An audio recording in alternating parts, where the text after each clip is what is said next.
नमस्कार बच्चों, क्या हाल चाल है। एक बार बताइएगा आप सभी। देखिए आज जो है कि बिहार डीएलएड एंट्रेंस एग्जाम 2026 के लिए गणित का क्लास नंबर 2 लेके आ चुके हैं। यानी कि ये गणित का सीट नंबर आपका 2 रहने वाला है, क्योंकि इससे पहले हम सभी गणित का सेट 1 कंप्लीट कर चुके थे, यानी कि क्लास 1 हो चुका था। अगर आप सभी नहीं कवर किए तो ज़रूर कर लीजिएगा, लिंक डिस्क्रिप्शन में दे दिए हैं। इसके अलावा चैनल पे अवेलेबल है, वीडियो सेक्शन में जाके आप सभी देख लीजिएगा, ठीक है। तो उसे कंप्लीट जरूर कर लीजिएगा, क्योंकि अभी उसी टॉपिक को कंप्लीट करवा रहे हैं जिस टॉपिक से डीएलएड में प्रश्न पिछली बार पूछा गया है। तो 2022 से लेके 2025 में जिस जिस टॉपिक से क्वेश्चन पूछा गया है उसी टॉपिक का प्रश्न अभी हम कंप्लीट करवा देंगे और बिल्कुल चीजें बेहतरीन आपको कंप्लीट करवाएंगे, ठीक है। तो अगर आपका एग्जाम होने वाला है तो क्लास को शुरू से अंत तक कीजिएगा, सारा चीज आपका कंप्लीट हो जाएगा। तो चलिए शुरू करते हैं। सभी एक बार वीडियो को लाइक करके शेयर आप सभी जरूर कीजिएगा अपने अपने दोस्तों में, ठीक है। आइए आज की इस क्लास का पहला क्वेश्चन करते हैं। सबसे पहले वीडियो को पॉज कीजिए और सवाल का आंसर कीजिएगा आप सभी, ठीक है। बनाते चलिएगा मेरे साथ में। क्वेश्चन देखिए क्या कहना चाह रहा है कि यदि एक वृत्त का परिधि 18 पाई सेमी है तो वृत्त का क्षेत्रफल यहाँ पर बताना है। परिधि कितना दिया हुआ है? 18 पाई सेमी दिया गया है। तो हमको ज्ञात क्या करना है? क्षेत्रफल ज्ञात करना है। तो ये एक आपका क्या है? पूरा वृत्त है, ध्यान रखिएगा। और वृत्त का परिधि कितना दिया हुआ है? तो यही आपका वृत्त का परिधि है, ध्यान रखिएगा आप सभी।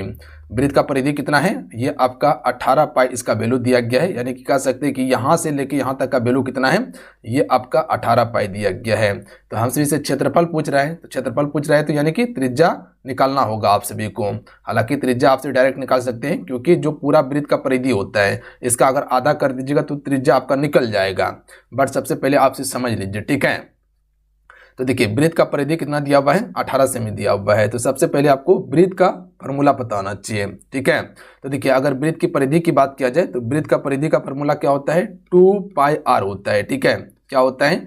2 पाई आर। तो कहीं लिख लीजिएगा वृत्त की परिधि बराबर 2 पाई आर होता है। तो देखिए 2 पाई आर का वैल्यू मेरे पास कितना दिया गया है? 18 पाई दिया गया है ना, बिल्कुल। आप थोड़ा सा यहाँ क्या कीजिए, काट छांट कर दीजिए। देखिए 2 से अगर यहाँ बराबर में है तो डायरेक्ट हम काट सकते हैं, बिल्कुल काट सकते हैं। तो ये 9 दूनी 18 कट जाएगा।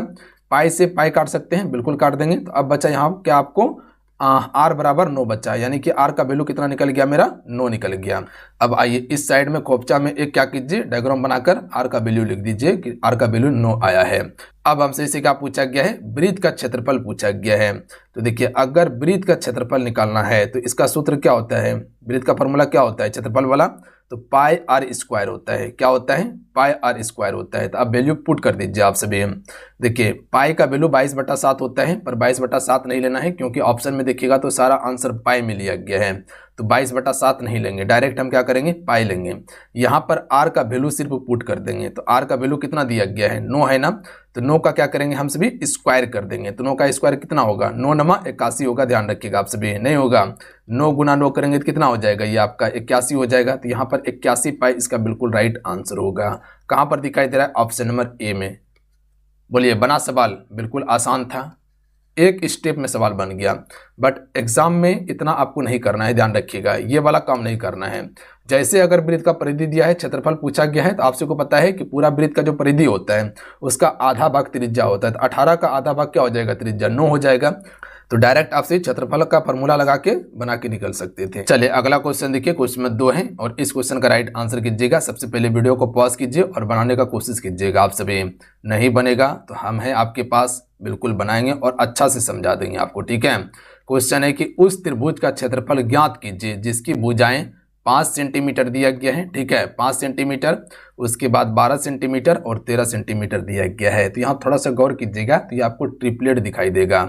ट्रिपलेट क्या होता है? ध्यान रखिएगा, 2 संख्याओं का, ध्यान रखिएगा, 2 छोटी संख्याओं का स्क्वायर का योग एक बड़ी संख्या की स्क्वायर के अगर बराबर हो।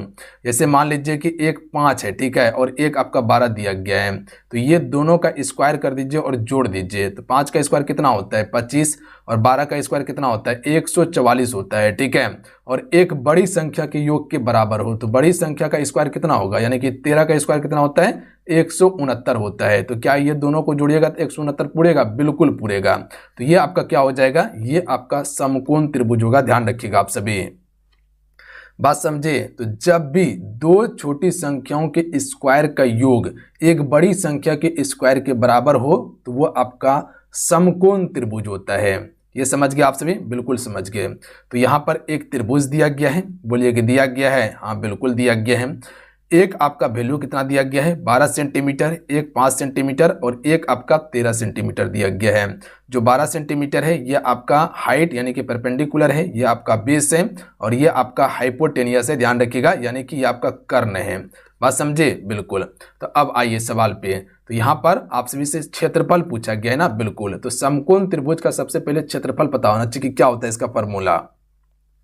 तो देखिए, अगर समकोण त्रिभुज के क्षेत्रफल की फॉर्मूला की बात किया जाए तो ये होता है आपका हाफ इंटू आधार गुना ऊंचाई होता है। याद रखिएगा आप सभी, आधार गुना क्या होता है? ऊंचाई होता है। यानी कि यहाँ पर हाइपोटेनियस की बात किया गया है क्या? नहीं, यहाँ पर परपेंडिकुलर की बात किया गया है। ऊंचाई मतलब लंब, ये वाला पार्ट, ठीक है, और ये आपका बेस है। अब आइए सवाल को बनाइएगा, पुट कीजिएगा आप सभी। देखिए यहाँ क्या हो जाएगा? 1/2 गुना आधार कितना है? आधार इसका 5 सेमी दिया गया है और आपका ऊंचाई यानी कि आपका जो परपेंडिकुलर है वो कितना है? 12 है। अब यहाँ पर थोड़ा सा काट पीट कीजिएगा, तो 2 से क्या हो जाएगा? ये कट जाएगा 6 बार में, ठीक है। तो अब यहाँ से गुना कर दीजिएगा तो क्या हो जाएगा? 5 गुना 6 30, इसका बिल्कुल राइट आंसर होगा, ध्यान रखिएगा। यानी कि 30 सेंटीमीटर स्क्वायर इसका बिल्कुल करेक्ट आंसर है। बोलिए क्लियर है? बिल्कुल क्लियर है। कहीं कोई दिक्कत, कोई डाउट नहीं? अब आइए अगला क्वेश्चन देख लीजिएगा, जो साधारण ब्याज से सवाल है। चलिए बताइएगा। क्वेश्चन है कि किसी राशि पर, ध्यान रखिएगा, किसी राशि पर 2 वर्षों के लिए 10% की दर से साधारण ब्याज अगर 600 रुपया है तो यहाँ पर मूलधन आपको निकालना है, यानी कि प्रिंसिपल आपको निकालना होगा। तो सबसे पहले फार्मूला इसका पता होना चाहिए कि मूलधन बराबर फार्मूला क्या होता है।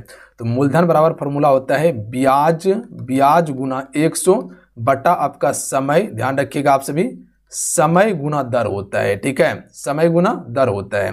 तो अब आइए थोड़ा सा ध्यान दीजिएगा आपसे। ब्याज कितना दिया गया है मेरे पास?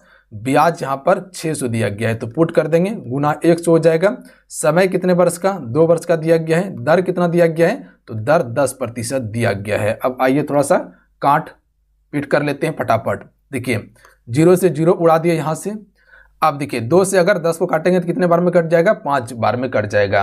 अब देखिए यहाँ पर बचा 600 और 600 गुना 5 कर दीजिए आप सभी, तो कितना हो जाएगा? 6 पंचे 30, यानी कि 3000 इसका क्या है? मूलधन, यानी कि प्रिंसिपल का वैल्यू कितना है? 3000। तो ऑप्शन में बी इसका बिल्कुल राइट आंसर होगा। चीजें क्लियर हैं? ये फार्मूला सिर्फ याद रखिएगा तो काम आपका बन जाएगा।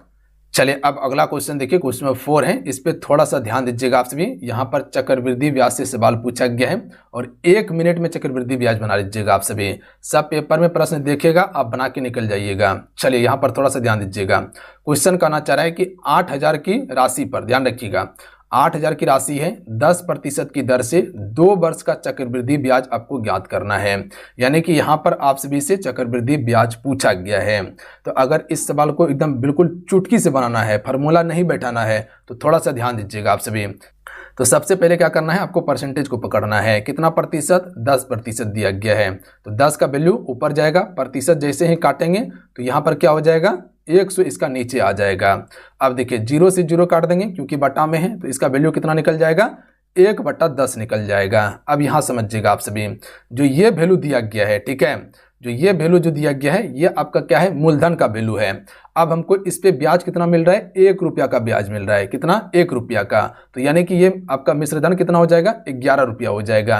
यानी कि 10 रुपया मूलधन था, 1 रुपया ब्याज मिला, तो कितना हो गया? 11 रुपया हो गया। तो यानी कि इसका वैल्यू क्या हो गया? 11/10 हो गया। अब देखिए यहाँ सवाल बनाइएगा आप सभी। इस साइड जो रहेगा, इस साइड आपका मूलधन रहेगा और इस साइड आपका मिश्रधन रहेगा, ध्यान रखिएगा आप सभी। तो 2 वर्ष की बात किया गया ना, तो पहला वर्ष का मूलधन का वैल्यू कितना है? 10 रुपया और मिश्रधन कितना हो जाएगा? जिसपे ब्याज कमाएंगे 11 रुपया हो जाएगा। तो 2 वर्ष बोला गया है, तो 2 वर्ष के लिए यहाँ पर करेंगे, 2 बार कर देंगे, ठीक है। अब यहाँ पर क्या हो जाएगा? ये आपका मूलधन हो गया, ये मिश्रधन का वैल्यू हो गया, जिसमें कि आपका ब्याज भी जुटा हुआ है। तो देखिए अब इसको क्या कीजिए? गुना कर दीजिए। इसको क्या करना है? मल्टीप्लाई करना है ये दोनों को, ठीक है। तो देखिए 10 गुना 10 करेंगे तो कितना हो जाएगा? 100 हो जाएगा और 11 गुना 11 कितना होता है? 121 होता है, ठीक है।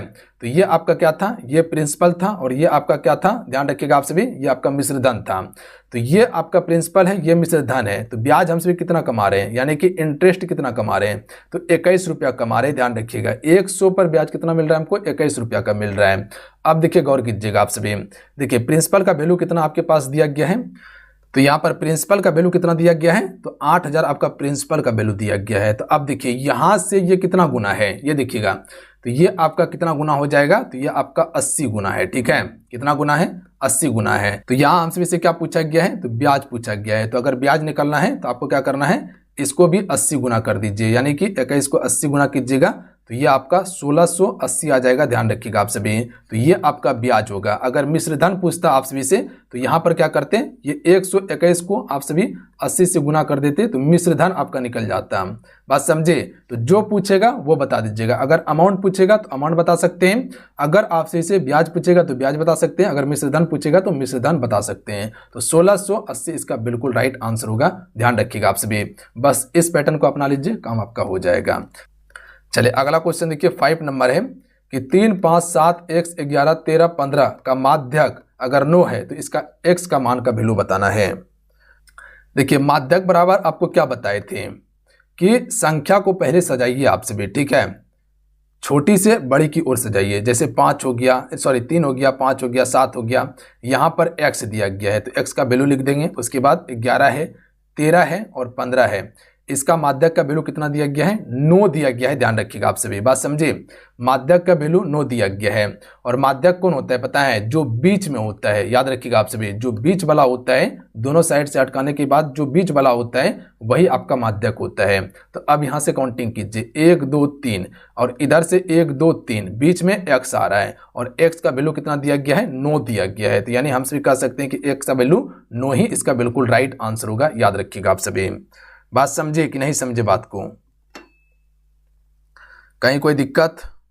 चले अगला क्वेश्चन देखिए, 6 नंबर क्वेश्चन है, आंसर कीजिएगा आप सभी। क्वेश्चन है कि 10 विद्यार्थियों के अंकों का माध्य आपका 48 है। ध्यान रखिएगा, जो 10 विद्यार्थी हैं इसके अंकों का माध्य कितना है, 48 है। वहीं पर यदि एक नए विद्यार्थी के 68 अंक जोड़ दिए जाएं तो नया माध्य कितना होगा, यानी कि नया माध्य यहाँ से हम सभी से पूछा गया है। अब यहाँ समझिएगा आप सभी, थोड़ा सा गौर कीजिएगा, जो समझने वाला है।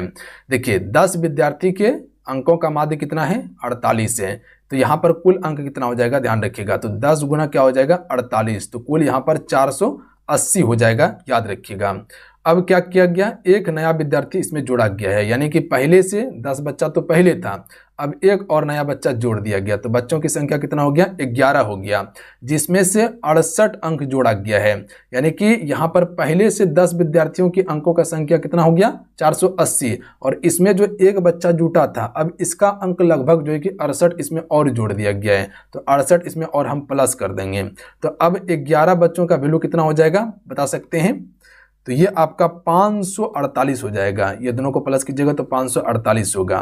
तो ये आपका 11 बच्चों का वैल्यू कितना हो जाएगा, 548 हो जाएगा। तो अब यहाँ से क्वेश्चन क्या पूछा गया है, नया माध्य कितना होगा।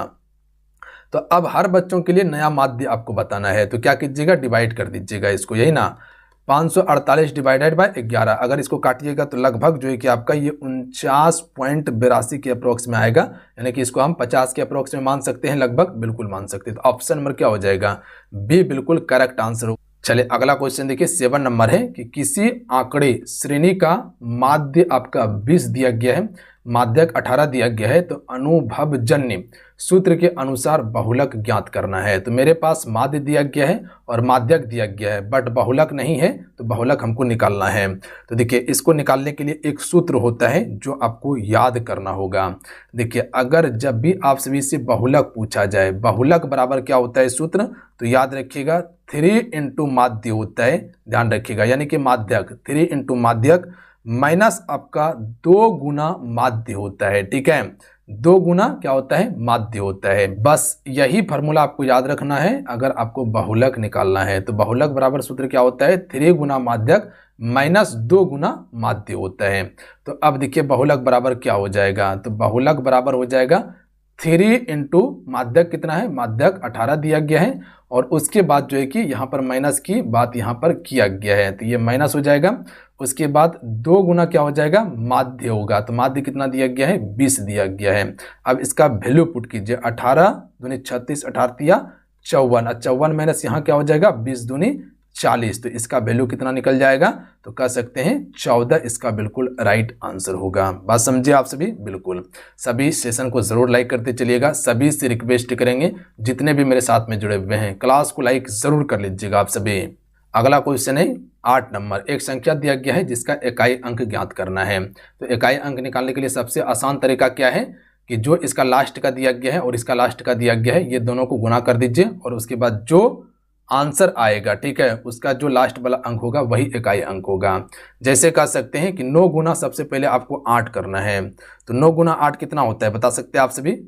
9 8 क्या होगा? 9 गुना 8 बराबर होता है 72, ठीक है। तो ये 72 का जो लास्ट डिजिट है आपका, यही आपका इकाई अंक होगा, यानी कि 2 इसका राइट आंसर होगा। बात समझ गए? अन्यथा इसको पूरा गुना करके देखिए आपका लास्ट में आंसर 2 ही आएगा। जैसे कह सकते हैं कि 888 गुना कितना हो जाएगा? 999 हो जाएगा। तो देखिए लास्ट में आपका 2 ही आएगा, ठीक है। आइए अगला क्वेश्चन देखिएगा आप सभी, जो कि साधारण ब्याज और चक्रवृद्धि ब्याज में अंतर आपसे से पूछा गया है। देखिए क्वेश्चन क्या है कि 4000 पर 5% की दर से 2 वर्ष के लिए साधारण ब्याज एवं चक्रवृद्धि ब्याज के बीच अंतर आपसी को बताना है। तो यानी कि यहाँ पर हमको साधारण ब्याज भी निकालना होगा और चक्रवृद्धि ब्याज भी निकालना होगा, कंपाउंड इंटरेस्ट याद रखिएगा आप सभी। देखिए साधारण ब्याज में तो आपसे को पता है कि साधारण परसेंटेज जुड़ता है, जबकि चक्रवृद्धि ब्याज की बात किया जाए तो इसमें ब्याज का भी ब्याज लगता है, यानी कि मूलधन का तो देना ही होगा, अगर ब्याज है उसका तो उसका भी आपको ब्याज देना पड़ता है, याद रखिएगा आप सभी। इसलिए इसे कंपाउंड इंटरेस्ट कहा जाता है और ये क्या है? Simple interest. तो सबसे पहले हम सभी साधारण ब्याज निकालते हैं। देखिए अगर साधारण ब्याज की बात किया जाए तो साधारण ब्याज का फॉर्मूला क्या होता है पता है आप सभी को? साधारण ब्याज का फॉर्मूला यानी कि सिंपल इंटरेस्ट का फॉर्मूला क्या होता है? तो याद रखिएगा मूलधन, यानी कि कह सकते हैं कि प्रिंसिपल इंटू क्या हो जाएगा? समय। ध्यान रखिएगा आप सभी, समय इंटू रेट हो जाएगा बटा 100 हो जाएगा। तो ये फॉर्मूला को याद रखिएगा अगर साधारण ब्याज को निकालना है तो यहाँ पर हमसे क्या कर लेते हैं? पुट कर लेते हैं। प्रिंसिपल आपके पास कितना दिया हुआ है, यानी कि मूलधन आपके पास है 4000 का है, उसके बाद जो है कि समय आपके पास 2 वर्ष का दिया गया है और दर कितना दिया गया है? 5%, बटा यहाँ क्या हो जाएगा? 100 हो जाएगा। अब इसको काट दीजिए आप सभी, 1 0 1 0 1 0 1 0, यहाँ पर 5 दूनी 10 और यहाँ पर 40 है, ठीक है। तो 40 गुना अगर 10 कीजिएगा तो कितना हो जाएगा? तो ये आपका 400। तो 400 जो है ये आपका क्या है? तो 400 आपका सिंपल इंटरेस्ट है। क्या है? सिंपल इंटरेस्ट है। तो यहां पर एक पॉइंट देके लिख लीजिएगा कि साधारण ब्याज यानी कि सिंपल इंटरेस्ट बराबर आपका कितना निकला? 400 रुपया निकला है। कितना निकला है? 400। अब आइए अलग से आइए थोड़ा सा ध्यान दीजिएगा आप सभी, ये मेरा साधारण ब्याज निकल गया। अब हमको निकालना होगा चक्रवृद्धि ब्याज। तो देखिए चक्रवृद्धि ब्याज में सबसे पहले क्या करना है? परसेंटेज को पकड़ना है। कितना है? 5% है, ठीक है। प्रतिशत हटाएंगे तो क्या हो जाएगा? 100 हो जाएगा। इसका वैल्यू निकाल लिए, ये क्या हो जाएगा? ये आपका 5 1 का 5 हो जाएगा, 20 25 100 हो जाएगा, कट जाएगा। तो ये क्या वैल्यू निकला? यहाँ पर 1/20 निकला, ठीक है। अब देखिए यहाँ पर 5% का वैल्यू कितना निकला है? 1/20 निकला है। कितना निकला? 1/20। तो 20 ये क्या है? मेरा मूलधन है। इस पे ब्याज हम कितना कमा रहे हैं? 1 रुपया का। तो यानी 1 रुपया का कमा रहे हैं तो ये कितना हो जाएगा? 21 रुपया। ये जुड़ जाएगा, ध्यान रखिएगा। यानी कि जो 20 नीचे में है और 1 रुपया जो ब्याज कमा रहे हैं, ये दोनों जुट के क्या बन जाएगा? ये आपका मिश्र धन बनेगा। तो ये आपका प्रिंसिपल, ये मिश्र धन और ये क्या हो जाएगा? ये आपका इंटरेस्ट होगा। याद रखिएगा आप सभी, बात समझे? ये क्या होगा? इंटरेस्ट। ये 1 रुपया इंटरेस्ट है, ये मूलधन है और ये आपका मिश्र धन है। अब आइएगा 2 साल के लिए पूछा गया है तो 2 बार हमसे क्या करेंगे? इसको गुना करेंगे। पहला क्या हो जाएगा? 20, उसके बाद क्या हो जाएगा? 21 हो जाएगा, यही ना। ये आपका 20/21, सॉरी ये आपका 21/20 का वैल्यू है। बात समझे? तो 20 21, फिर दूसरा वर्ष भी आपका 20 21 हो जाएगा। अब इसको क्या कीजिए आप सभी? अब इसको फटाफट गुना कर लीजिए। देखिए 20 गुना 20 करेंगे तो कितना हो जाएगा? 400 हो जाएगा। 21 गुना 21 करेंगे तो कितना हो जाएगा? 441 हो जाएगा। ये मेरा क्या था? ये मेरा प्रिंसिपल था, ध्यान रखिएगा। और ये मेरा क्या है? अमाउंट, यानी कि मिश्र धन है ये। तो ब्याज इसमें कितना कमा रहे हैं? 400 पे ब्याज 41 रुपया का कमा रहे हैं, ठीक है। घटा दीजिएगा तो ब्याज आपका निकलेगा। ये आपका अमाउंट, यानी कि ये आपका क्या है? ये आपका मिश्र धन है और ये आपका प्रिंसिपल है। और इसके बीच में जो दोनों हम सभी माइनस करके देख रहे हैं तो ब्याज कितना निकल रहा है? 41 रुपया का। तो यहां पर देखिएगा प्रिंसिपल का वैल्यू आपसे इससे पूछा गया है, ध्यान रखिएगा आप सभी। तो देखिए मेरे पास प्रिंसिपल कितना है? 400। क्वेश्चन में कितना दिया गया है? 4000 दिया गया है। तो कितना गुना है ये? ये आपका 10 गुना है। तो अगर प्रिंसिपल 10 गुना है तो ब्याज भी कितना होगा, 10 गुना होगा। तो इसको 10 से गुना कर दीजिएगा तो ये आपका कितना हो जाएगा, 410 रुपया होगा। ध्यान रखिएगा आप सभी। तो ब्याज कितना होगा, 410 रुपया। अब हम सभी से क्या पूछा गया था, अंतर पूछा गया था साधारण ब्याज और चक्रवृद्धि ब्याज में। तो भैया साधारण ब्याज और चक्रवृद्धि ब्याज में अंतर कितना हो जाएगा, देखिए कंपाउंड इंटरेस्ट मेरे पास कितना है, 410 रुपया है और सिंपल इंटरेस्ट मेरे पास कितना है, 400 है। तो यानी कि अंतर कितना का है, 10 रुपया का अंतर है। बी राइट आंसर होगा। समझ में आया सवाल, बिल्कुल समझ में आया। तो पहले फार्मूला को पुट किए जिसमें पहले साधारण ब्याज को निकाले हम सभी, उसके बाद चक्रवृद्धि ब्याज को निकाले। चक्रवृद्धि ब्याज का निकालना है तो सबसे पहले आपको परसेंटेज को पकड़ना है। ध्यान रखिएगा आप सभी, बात समझे आप सभी। अब आइए अगला प्रश्न देख लीजिएगा आप सभी। यदि एक वस्तु का क्रय मूल्य का मतलब क्या होता है, सीपी। ध्यान रखिएगा 928 दिया गया है। एक वस्तु का क्रय मूल्य 928 है और लाभ प्रतिशत 15% है। तो शुद्ध लाभ क्या होगा, शुद्ध लाभ वही होता है जब आप सभी सीपी से एसपी को माइनस कर दीजिएगा तो जो बचेगा वही आपका शुद्ध लाभ होगा। तो देखिए मेरे पास यहाँ पर सीपी दिया गया है और हमको निकालना क्या होगा, एसपी निकालना होगा क्योंकि एसपी नहीं है। तो आपसे को एक चीज बताए हैं कि जब भी सीपी दिया रहे और एसपी अगर निकालना हो तो यहां पर सीधा गुना होता है। ध्यान रखिएगा आप सभी, सीधा गुना करना है आप सभी को। किसका गुना करना है, तो ये जो आपका प्रतिशत में दिया गया है ये आपका सीधा गुना होगा। सीधा गुना का मतलब कह सकते हैं कि जैसे 928 दिया गया है, इस पे 15% लाभ तो 115 बटा क्या हो जाएगा, 100 हो जाएगा। क्योंकि किसी भी वस्तु का प्रतिशत में मान जो होता है वो अपने आप में 100% होता है। अगर 15% लाभ कमा रहा है तो वो 115 होगा, अगर 15% घटा सह रहा है यानी कि उसको नुकसान हो रहा है तो वो 85 हो जाएगा। बात समझे, बिल्कुल बात समझे आप सभी। तो ये चीज को ध्यान रखिएगा आप सभी। तो देखिए अगर सीपी दिया रहे और एसपी निकालना है तो सीधा गुना करना है। अगर एसपी दिया रहे और सीपी आपको निकालना है, ठीक है, एसपी दिया है सीपी निकालना है तो इसमें उल्टा गुना होता है। याद रखिएगा उल्टा किसका, तो ये परसेंटेज का होता है। तो मेरे पास तो सीपी दिया गया है तो इसको कोपचा में धर के पहले याद कर लीजिए आप सभी, क्योंकि बहुत आसान कर देगा सवाल को ये, ठीक है। तो कोपचा में एक साइड में कॉलम बना के इसको लिख लीजिए। तो मेरे पास सीपी कितना दिया है, 928 दिया गया है। देखिए इसको बनाने के लिए तो हम तुरंत बना देंगे बट आपको समझाना है। तो 928 पे कितना प्रतिशत लाभ कमा रहा है, 15%, यानी कि 115% हटेगा तो 100। अब इसको काटिए, देखिए ये आपका 23 पंचे कितना हो जाएगा, ये 23 पंचे 115 और ये 20 पंचे क्या हो जाएगा, 100 हो जाएगा। बात समझिए आप सभी। अब देखिए 20 से आप काटिए 928 को, कितने बार में कटेगा, कोई काट सकते हैं क्या, 928 को 20 से काटना है तो ये लगभग आपका जो है ये आपका 46.4 बार में आपका कट जाएगा। और 46.4 गुना अगर 23 कर दीजिएगा, क्योंकि ये ऊपर ऊपर है तो ये दोनों क्या हो जाएगा, गुना हो जाएगा, यानी कि मल्टीप्लाई हो जाएगा। तो यानी कि 46.4 गुना अगर 23 कर देते हैं तो ये लगभग आपका कितना हो जाएगा, 1067.2 के अप्रोक्स में आएगा, ठीक है।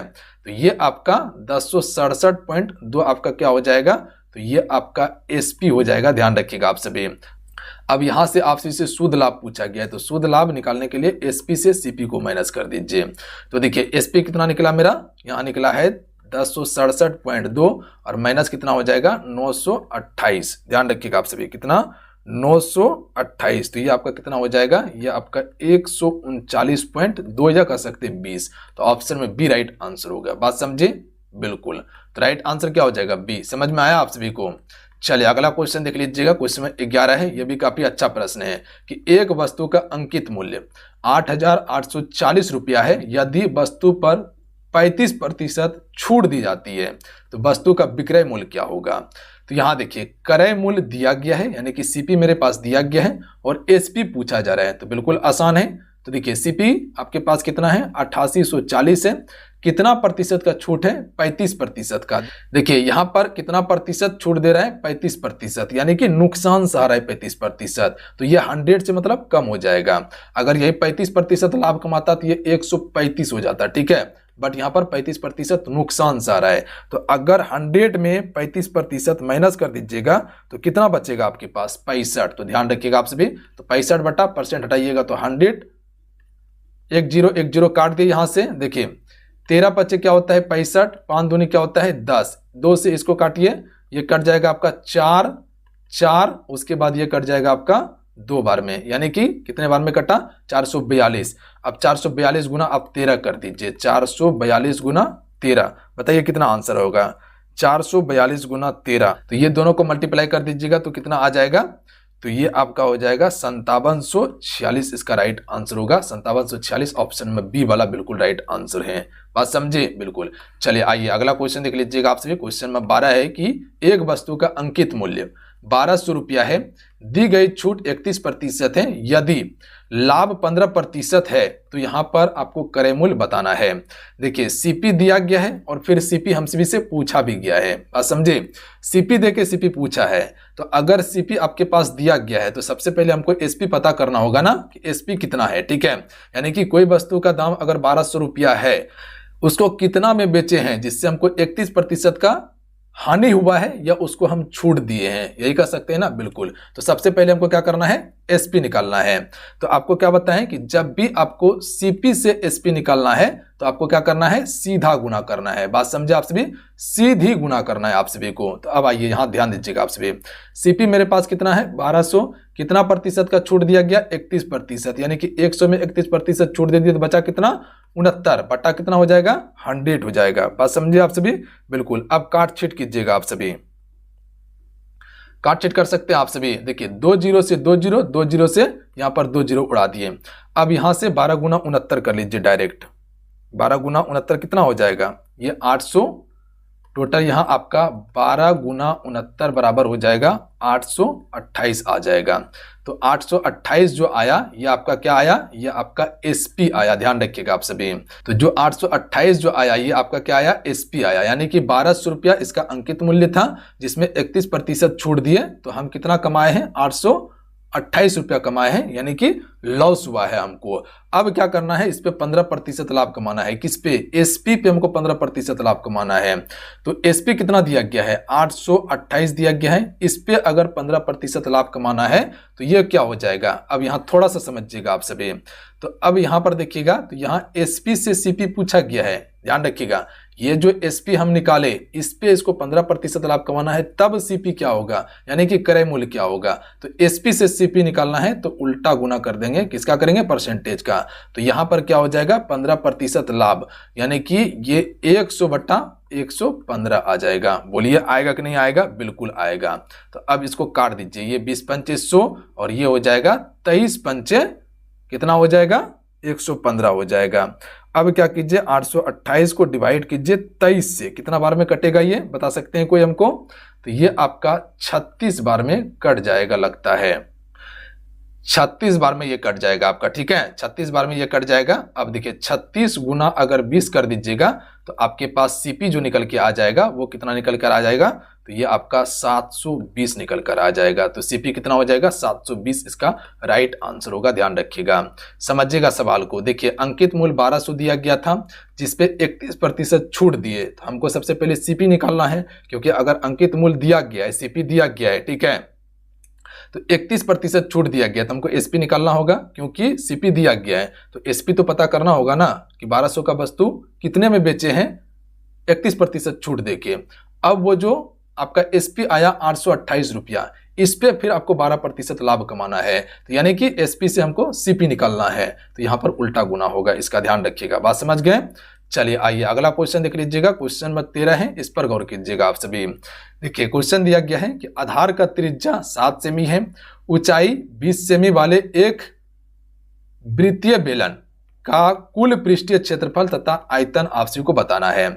मान लीजिए कि ये आपको एक बेलन दिया गया है, ठीक है, क्या दिया गया है, ये आपको एक बेलन दिया गया है, यही ना कह सकते हैं, ये एक बेलन दिया गया है जिसका त्रिज्या कितना है बता सकते हैं, इसका त्रिज्या का वैल्यू 7 दिया गया है, यानी कि आर का वैल्यू कितना है 7 दिया है, और इसका ये जो हाइट है, ये हाइट जो है इसका वैल्यू कितना दिया गया है, तो इसका वैल्यू 20 दिया गया है, यही है। तो अब हम क्या करेंगे, यहां पर आपको सवाल बनाना है, बात समझे आप सभी। तो यहां पर आपको सबसे पहले क्या करना है, जो आपका वृत्तीय बेलन है ना, इसका पहले पृष्ठीय क्षेत्रफल, कुल पृष्ठीय क्षेत्रफल निकालना है, उसके बाद आयतन निकालना है। तो अब आइए थोड़ा सा सवाल पर, उसके बाद फिर आगे बढ़ते हैं हम सभी। बात समझे आप सभी, बिल्कुल।